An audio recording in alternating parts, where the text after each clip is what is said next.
Hello everyone, I'm Sandeep Kumar from Government College for Women Sirsa, and today we are going to learn what is a inner automorphism. So let us look at the definition. What is inner automorphism? Let G be a group and A belongs to G, then a map from G to G. Map का जो नाम है वो हमने नाम दिया है T of A, defined by T of A of X is equal to A inverse XA. तो हम कहते हैं ये जो होगा वो एक ऑटोमॉर्फिज्म होगा और इस ऑटोमॉर्फिज्म को हम इनर ऑटोमॉर्फिज्म कहते हैं।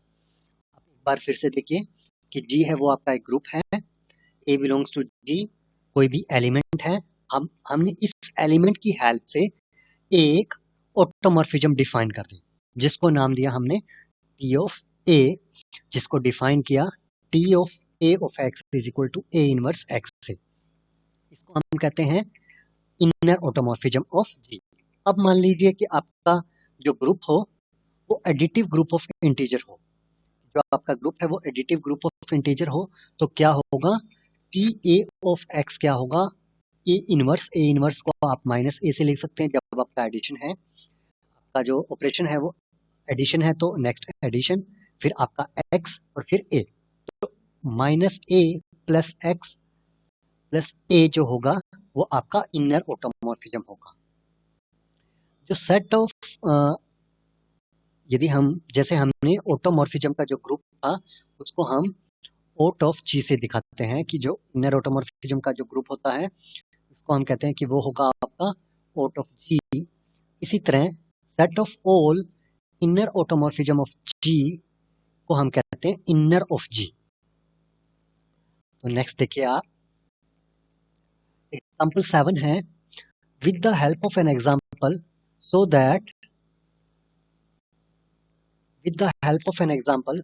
so that an inner automorphism corresponding to two distinct elements of a group may be same। मान लीजिए कि आपका ग्रुप है वो ये है 1 माइनस 1 आयोटा माइनस आयोटा, तो हमने 1 बिलोंग्स टू जी है, तो इस तरह से हमने T1 ऑफ एक्स बनाया। T1 ऑफ एक्स होगा 1 का इनवर्स x1, अल्टीमेटली आपका जो मैप आया वो आया T1 of x is equal to x. इस तरह से आपका -1 बिलोंग्स टू जी है, -1 बिलोंग्स टू जी है तो T ऑफ -1 बनाया हमने, -1 का इनवर्स होगा -1 x इंटू -1, तो अल्टीमेटली जो आपका T inverse T of -1 of x आया वो भी आपका आया x। अल्टीमेटली ये दोनों जो मैप आए वो इक्वल आए। 1 और -1 दो अलग अलग एलिमेंट थे, लेकिन T ऑफ 1 जो हुआ वो आ रहा है इक्वल टू T ऑफ -1। आपको यही शो करना था कि जो आपके कि दो डिस्टिंक्ट एलिमेंट के कोरस्पॉन्डिंग जो मैप आती हैं वो सेम हो सकती हैं, यही आपको बताना था। नेक्स्ट है, prove that identity mapping is the only inner automorphism for an abelian group. जो है कि आइडेंटिटी मैप है वो सिर्फ और सिर्फ ओनली इनर ऑटोमॉर्फिज्म होती है अबिलियन ग्रुप की। तो इसमें हम क्या करने वाले हैं, इसमें हम कोई भी इनर ऑटोमॉर्फिज्म लेके चलते हैं और वो आपकी आइडेंटिटी मैप के इक्वल आ जाती है, इसलिए हम कहते हैं कि सिर्फ और सिर्फ इनर ऑटोमॉर्फिज्म जो होगा अबिलियन ग्रुप का वो आइडेंटिटी मैप ही होगा। तो फॉर एन अबिलियन ग्रुप क्या होता है कि हमने निकाला कि मान लिया कि हमारा जो ग्रुप है वो अबिलियन है, हमने कोई भी मैप डिफाइन किया जो इनर ऑटोमॉर्फिज्म है, तो let a belongs to g कोई भी मैप है, then t A of x क्या होगा ए इनवर्स एक्स ए, ये इनर ऑटोमॉर्फिज्म का डेफिनेशन है। अब आप देखिए, क्योंकि ये जो आपका ग्रुप है वो अबिलियन है तो एक्स ए को आप ए एक्स लिख सकते हैं, एक्स ए को आप ए एक्स लिखेंगे तो आपके पास आया A inverse A into X. A inverse A क्या होगा आइडेंटिटी इंटू एक्स क्या होगा एक्स। अल्टीमेटली आपका टी ए ऑफ एक्स किसके इक्वल आ गया, एक्स के, जिसको आप कह सकते हैं identity of X, identity map. Ultimately आपका जो आया वो आया कि T of A is equal to identity. आप कोई भी आर्बिट्ररी इनर ऑटोमॉर्फिज्म लेके चलते हैं, वो आइडेंटिटी मैप के इक्वल आ जाता है, इसलिए T of A is equal to identity. अब आप यहां से कह सकते हैं कि TA is the identity mapping. Next है let A be a fixed element of group G। A है वो fixed element of group G है, तो then TA from G to G define as T of A of X is equal to A inverse X is an automorphism। Ultimately आपको ये show करना है कि जो आपने ये डिफाइन किया A इनवर्स X A, वो इनर ऑटोमॉर्फिज्म है, मतलब वो एक ऑटोमॉर्फिज्म है। आपको ये प्रूव करना है। ऑटोमॉर्फिज्म प्रूव करने के लिए, क्योंकि आपके ग्रुप तो हैं सेम के सेम, आपको ये प्रूव करना है कि ये होमोमॉर्फिज्म है, 1 1 है, ऑन 2 है। तो सबसे पहले हम प्रूव करने वाले हैं 1 1। 1 1 प्रूव करने के लिए हम क्या करते हैं कि फंक्शनल वैल्यू हम सेम लेके चलते हैं। यदि एलिमेंट सेम आ जाते हैं तो वो जो मैप है वो 1 1 हो जाता है। तो let t A of x is equal to t A of y. T A of x क्या होगा? A inverse x a. T A of y क्या होगा? ए इनवर्स वाई ए। ए से डी मल्टीप्लाई करोगे तो X A is equal to Y A बच जाएगा। A inverse से पोस्ट मल्टीप्लाई करोगे तो आपका X is equal to Y आ गया। आप फंक्शनल वैल्यू सेम लेके चले, आपके पॉइंट सेम आ गए, इसलिए आपका टी ए है वो 1 1 है। नेक्स्ट आप देखोगे कि x बिलोंग्स टू g है, तो ए एक्स ए इनवर्स किस में बिलोंग करेगा? g में ही, क्योंकि a है वो g का एलिमेंट है, तो कोई भी दो क्लोजर प्रॉपर्टी से ax बिलोंग करेगा, फिर a इनवर्स। आप ये कह सकते हैं कि कोई भी x बिलोंग्स टू g हुआ तो ax a इनवर्स भी g में होगा। T A of ax a inverse निकाला, T A of ax a inverse निकाला, तो अल्टीमेटली आप सॉल्व करोगे इसमें तो वो x के इक्वल आ गया। अब आप देखिए, for x belongs to G, there exists A inverse belongs to G such that TA of AX A inverse is equal to X। तो इससे आप कह सकते हैं कि जो आपका मैप है TA वो ऑन टू है। नेक्स्ट आपको शो करना हो कि ये होमोमॉर्फिज्म शो करना है, आप लेके चलते हैं TA ऑफ XY।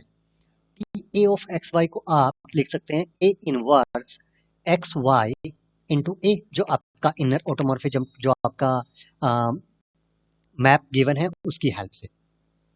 अब देखिए, जो x और y है इसके इन बिटवीन आप आइडेंटिटी लिखिए। जो x और y लिखा है इसके बीच में आप आइडेंटिटी लिखिए। आइडेंटिटी को आप लिख लीजिए ए इनवर्स, तो अल्टीमेटली आपका ये बन जाएगा ए इनवर्स x। जो आपने आइडेंटिटी लिखा उसकी जगह हमने ए इनवर्स लिखा इंटू वाई। तो अल्टीमेटली आपके पास बन जाएगा ए इनवर्स एक्स ए, इसी तरह से ए इनवर्स वाई। इसको आप लिख सकते हैं टी ऑफ एक्स, इसको आप लिख सकते हैं टी ए ऑफ वाई। तो हमने इनको लिखा t A of x, t of a of y. तो यहाँ से आप देखोगे कि जो आपको मैप गिवन है वो 1 1 है, ऑन 2 है, और जो है होमोमॉर्फिज्म है। यह जो लास्ट हमने किया वो होमोमॉर्फिज्म है, इसलिए ये क्या बन जाएगा? ऑटोमॉर्फिज्म। यही आपको प्रूव करना था। नेक्स्ट है आपका एग्जाम्पल 14। लेट f is from G to G be a homomorphism. Let f commute with every inner automorphism of G। f है वो सारी की सारी जो भी इनर ऑटोमॉर्फिज्म है उनके साथ कम्यूट करता है। तो कम्यूट करने का मीनिंग है कि f ऑफ कोई भी हम मैप लें, f of t of a ले, वो t a ऑफ f के इक्वल आएगा। हमें एक सेट दिया गया h is equal to x belongs to G such that f square of x is equal to fx is a normal subgroup of G। हमें ये शो करना है। अब आप एक बार एग्जांपल को दोबारा देखिए। f होमोमॉर्फिज्म है और f है वो सारी की सारी जो इनर ऑटोमॉर्फिज्म है उनके साथ कम्यूट करता है। कम्यूट करने का मतलब है ये है कि f of t of a is equal to t of a of f। तो वो हम जहाँ यूज करेंगे वहाँ हम इसका जिक्र करेंगे। फिर आपको एक नया सेट गिवन है कि x में वो सारे एलिमेंट जिनका f square of x is equal to f x के इक्वल आए, इसको हमें नॉर्मल सब ग्रुप प्रूव करना है। नॉर्मल सब ग्रुप प्रूव करने के लिए हम सबसे पहले उसको सब ग्रुप प्रूव करते हैं, फिर x h x inverse belongs to f दिखाएंगे। तो we have f square is equal to f of e। तो इससे आप ये कह सकते हैं, क्योंकि आइडेंटिटी जो एलिमेंट है f square of identity maps to identity आपका था, f ऑफ e देखोगे आप, f ऑफ e क्योंकि आइडेंटिटी मैप्स टू आइडेंटिटी, तो f ऑफ e किसके इक्वल आ जाएगा, e के। Identity maps to identity, f of e किसके इक्वल आ जाएगा, e के। Ultimately e belongs to h, तो h है वो नॉन एम्प्टी आ गया आपके पास। यहाँ से आप कह सकते हैं कि जो आपका h है वो नॉन एम्प्टी है, क्योंकि आइडेंटिटी एलिमेंट है वो h में बिलोंग करता है। आपका जो h आया वो नॉन एम्प्टी है। सेकेंड, आप कोई भी दो एलिमेंट लेके चले, let a and b belongs to h, तो f of a is equal to f square of a, क्योंकि यही तो h का कंडीशन है। इसी तरह f of b is equal to f square of b। आप लेके चले f square of a b inverse, f square of a b inverse में आप लिख सकते हैं f ऑफ f, और f है वो आपका होमोमॉर्फिज्म है, इसलिए आप इसको लिख सकते हैं f of a f of b inverse. f of b inverse क्योंकि f होमोमॉर्फिज्म है, इसको f होमोमॉर्फिज्म है, इसलिए f ऑफ इनका जो होगा दो का वो अलग अलग हो जाएगा। इसी तरह f ऑफ a आ गया, इसका आपका f ऑफ b इनवर्स आ गया, इसको आप लिख सकते हैं f of a b inverse. अब आप देखें f square of this element is equal to f, A B inverse belongs to h। यहाँ से आप कह सकते हैं कि h है वो आपका क्या है, सब ग्रुप है। नेक्स्ट हमें प्रूव करना है कि नॉर्मल सब ग्रुप। आप लेके चले f square of x at x inverse, तो इसको हम लिख सकते हैं f ऑफ f, जो आपका कंपोजिशन का डेफिनेशन होता है वही हमने लिखा है यहाँ पे। अब क्योंकि f of x at x inverse है, इसको आप लिख सकते हैं t of x inverse of h, क्योंकि आप x इनवर्स a इनवर्स करेंगे तो वही सेम आएगा। अब ये क्योंकि ये जो आपको एक कंडीशन गिवन था कि ये कम्यूट करता है हर एक इनर ऑटोमॉर्फिज्म के साथ, तो ये इस इनर ऑटोमॉर्फिज्म के साथ भी कम्यूट करेगा, इसको आप लिख सकते हैं t of x inverse of f। तो यहाँ से आप इसका ये कैलकुलेट करोगे f ऑफ h का, तो x, अब हमने इनर ऑटोमॉर्फिज्म की डेफिनेशन लगा दी, यहाँ पे आपका x आ जाएगा, यहाँ पे आपका ये एलिमेंट आ जाएगा, यहाँ पे इसका इनवर्स हो जाएगा, अल्टीमेटली ये आ गया। अब क्योंकि f है वो होमोमॉर्फिज्म है, ये आपके तीन एलिमेंट हैं, तो तीनों में ये अलग अलग से कंपोज हो जाएगा। तो पहला आएगा f ऑफ x, दूसरा आएगा f स्क्वायर ऑफ h, तीसरा आएगा f ऑफ x इनवर्स। अब f स्क्वायर ऑफ h को f ऑफ h लिख सकते हैं, क्योंकि h बिलोंग्स टू h था, तो ये आपका ये आ गया। अब f है वो आपका होमोमॉर्फिज्म है, तो f of x h x inverse लिख सकते हैं। अब आप यहाँ से देखें f स्क्वायर ऑफ एक element is equal to f of same element आ रहा है, तो x h x इनवर्स किसमें, h में बिलोंग करेगा।